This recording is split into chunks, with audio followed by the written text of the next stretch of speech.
महाभारत युद्ध में अर्जुन ने बड़े बड़े दिव्य अस्त्रों को निष्फल कर दिया। उसके पीछे कौन सी शक्ति काम कर रही थी? जाने शिवलिंग पूजन की महिमा। महाभारत के द्रोण पर्व अध्याय 201 का प्रसंग है। अपने पिता द्रोणाचार्य की मृत्यु के बाद जब अश्वत्थामा ने क्रोधवश नारायणास्त्र का प्रयोग किया, तब चारों ओर से अग्नि की ज्वालाएं भभकने लगी, जिससे सारी पांडव सेना जलने लगी। श्री कृष्ण ने अर्जुन सहित पांडवों और सात्यकी आदि इष्टजनों को बचाने के लिए अपने अपने वाहनों से उतरकर अस्त्र शस्त्र फेंक देने को कहा, क्योंकि नारायणास्त्र से बचने का एकमात्र उपाय शस्त्रविहीन होकर भूमि पर खड़ा हो जाना ही है। इस रहस्य को केवल श्री कृष्ण ही जानते थे और उन्होंने इस उपाय से पांडवों सहित सभी प्रियजनों को नारायणास्त्र की अग्नि से जलने से बचा लिया। जब नारायणास्त्र बहुत सी सेना को दग्ध करके अदृश्य हो गया, तब अश्वत्थामा ने श्री कृष्ण सहित पांडवों को सही सलामत देखा।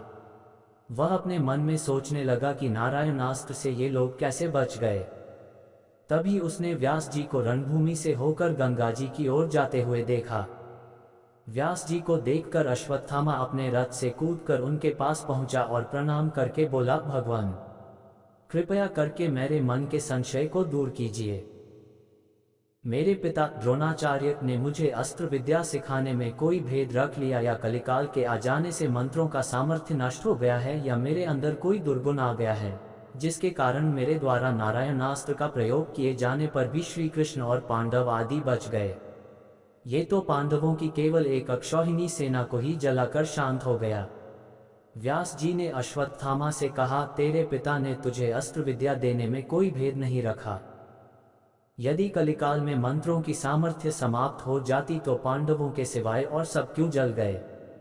तेरे अंदर भी कोई दुर्गुण आने की संभावना नहीं है। सही बात तो यह है कि तुझे श्री कृष्ण और अर्जुन के स्वरूप का ज्ञान नहीं है। इसी कारण तेरे मन में इतनी शंकाएं हो रही हैं। श्री कृष्ण और अर्जुन एक ही आत्मा के दो रूप हैं। श्री कृष्ण नारायण हैं और अर्जुन नर हैं। एक ही आत्मा दो रूपों में प्रकट हुए हैं।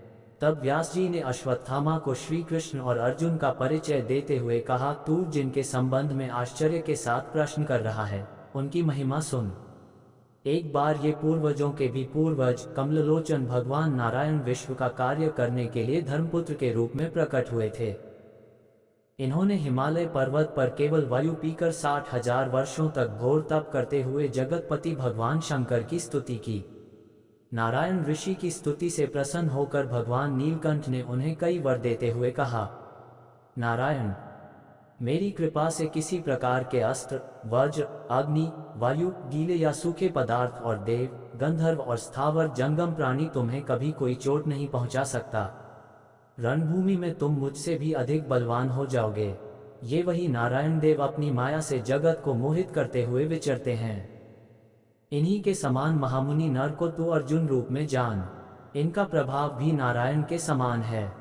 ये दोनों ऋषि संसार को धर्म मर्यादा में रखने के लिए प्रत्येक युग में अवतार लेते हैं।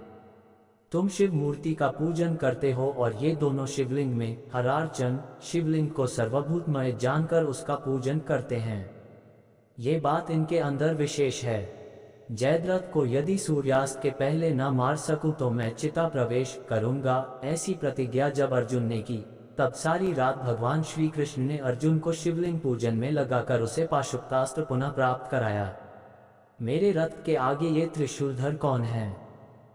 युद्ध भूमि में जब अर्जुन ने भगवान श्री कृष्ण से इस प्रकार पूछा, तब श्री कृष्ण ने कहा, जिसकी तू आराधना करता है वही तेरी रक्षा के लिए यहाँ उपस्थित हैं और उन्हीं की कृपा से सब जगह तेरी विजय होती है।